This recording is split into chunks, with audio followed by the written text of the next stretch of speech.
नमस्कार,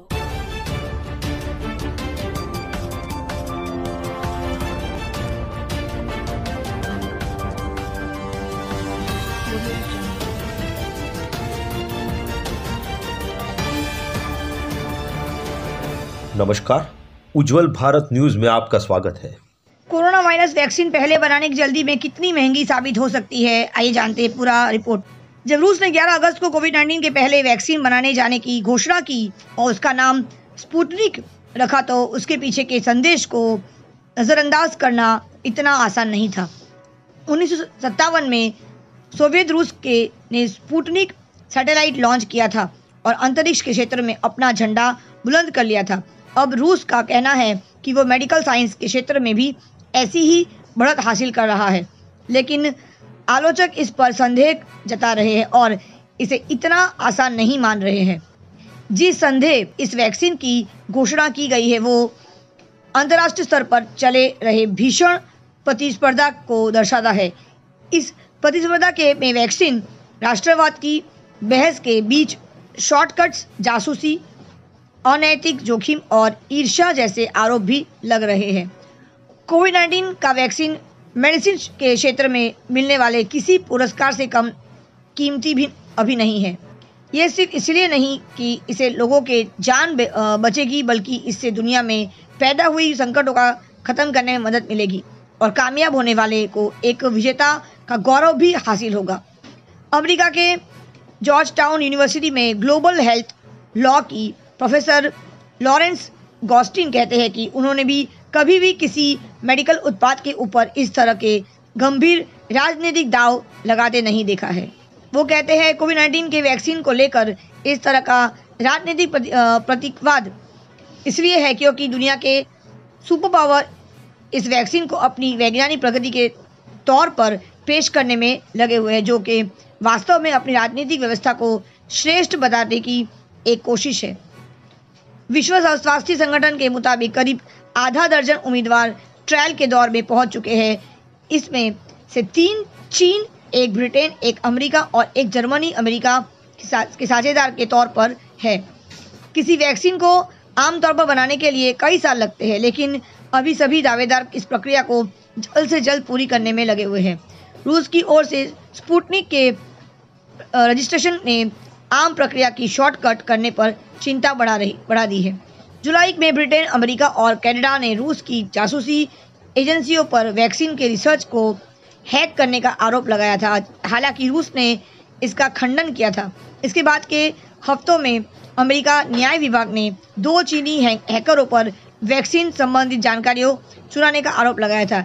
इन चीनी हैकरों पर चीन के इंटेलिजेंस सर्विस की ओर से इस काम को अंजाम देने का आरोप था। चीन ने इस मजबूती के साथ इस आरोप से इनकार किया था और कहा था कि वायरस के बारे में उसने जानकारियां साझा की है और विदेशी साझेदारों के साथ उसे लेकर सहयोग का रुख अपनाया है। पूरी दुनिया में अभी सबसे बड़ी चिंता मेडिकल टेस्टिंग की प्रक्रिया धीमी होने को लेकर जताई जा रही है। कोरोना वैक्सीन भारत में 73 दिनों में वैक्सीन मिलने के दावे का सच क्या है? रूस की कोरोना वैक्सीन पर क्यों है संदेह? क्या भारत खरीदेगा या ये टीका? कोरोना वैक्सीन कहां तक पहुंची है ये जिंदगी बचाने की जंग?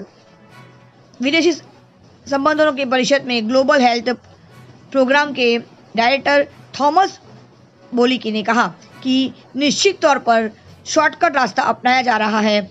खास तौर पर रूस के मामले में ये हुआ है। वैक्सीन बना लेना कोई मुश्किल काम नहीं है, लेकिन यह साबित करना मुश्किल है कि वैक्सीन सुरक्षित और प्रभावी है। लेकिन अगर देशों की दिलचस्पी सिर्फ वैक्सीन बना लेने में है तो शॉर्टकट अपना सकते हैं। रूस का आखिरी चरण के परीक्षण को बिना बड़े पैमाने पर टेस्ट किए रजिस्टर कराने के फैसले का पश्चिम के देशों को में खूब आलोचना हो रही है। अमेरिका में बनाए गए कोरोना वायरस टास्क फोर्स ने एक अहम सदस्य डॉक्टर एंथोनी फाउची ने रूस के वैक्सीन को सुरक्षित और प्रभावी होने को लेकर अपना गहरा संदेह जताया है। तो वहीं दूसरी तरफ रूस ने इन आलोचनाओं को ईर्ष्या बताते हुए खारिज कर दिया है। इस वैक्सीन को विकसित करने वाले का कहना है कि वो जल्द ही इस वैक्सीन से जुड़े डेटा इंटरनेशनल मैगजीन में छापेंगे। इस बीच चीन ने भी अपने प्रयास किए तेज। चीनी दवा कंपनी ने कहा है कि कंपनी के वरिष्ठ अधिकारियों को उनकी मर्जी से प्री टेस्ट वैक्सीन परीक्षण के तौर पर दिए जा रहे हैं। तो वहीं रूस के राष्ट्रपति व्लादिमीर पुतिन ने कहा है कि उसकी बेटी को स्पुतनिक वैक्सीन का डोज दिया जा चुका है। ऐसी रिपोर्ट्स भी आ रही है कि ये दोनों ही देश अपने फौज के जवानों पर वैक्सीन की परीक्षण की योजना बना रहे हैं। इस कदम से जुड़े कुछ नैतिक सवाल उठ खड़े हुए हैं, क्योंकि हो सकता है कि ये जवान अपनी सहमति या असहमति देने की स्थिति में ना हो।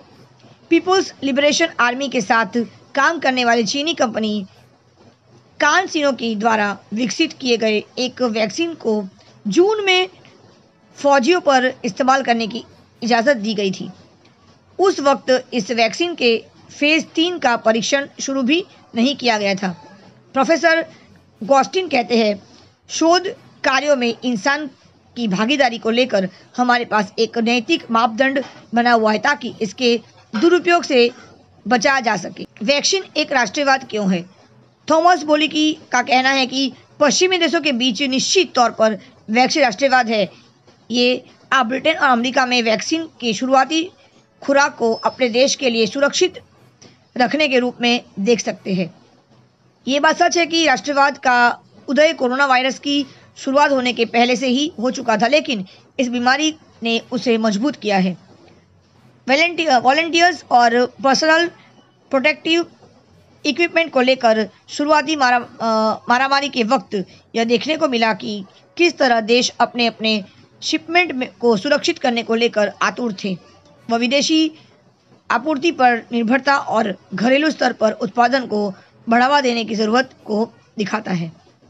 जो भी ये कह रहे हैं कि वैक्सीन विकसित होने के बाद उसे अंतर्राष्ट्रीय स्तर पर उपलब्ध कराया जाएगा, तो अपने प्रयास में कामयाब होने पर सबसे पहले अपने यहाँ जीवन को सुरक्षित करने और अर्थव्यवस्था को संभालने में इसका इस्तेमाल करेंगे, क्योंकि अगर वो इस मोर्चे पर नाकामयाब होते हैं तो उन्हें लोगों के गुस्सा का सामना करना पड़ सकता है और उन्हें असक्षम माना जाएगा।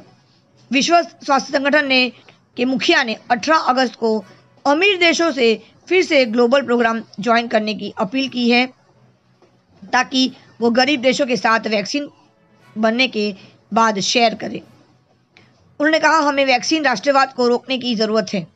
वैक्सीन को इस्तेमाल दूसरे देशों का समर्थन पाने के लिए कूटनीतिक संबंधों के एक साधन के तौर पर भी किया जा सकता है।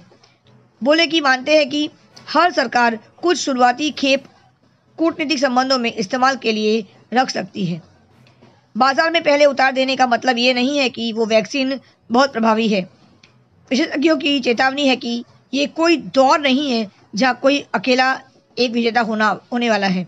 इसका मतलब ये है कि वैक्सीन को विकसित और उसकी आपूर्ति करने को लेकर प्रतिद्वंद्विता सिर्फ एक शुरुआत होकर रह सकती है।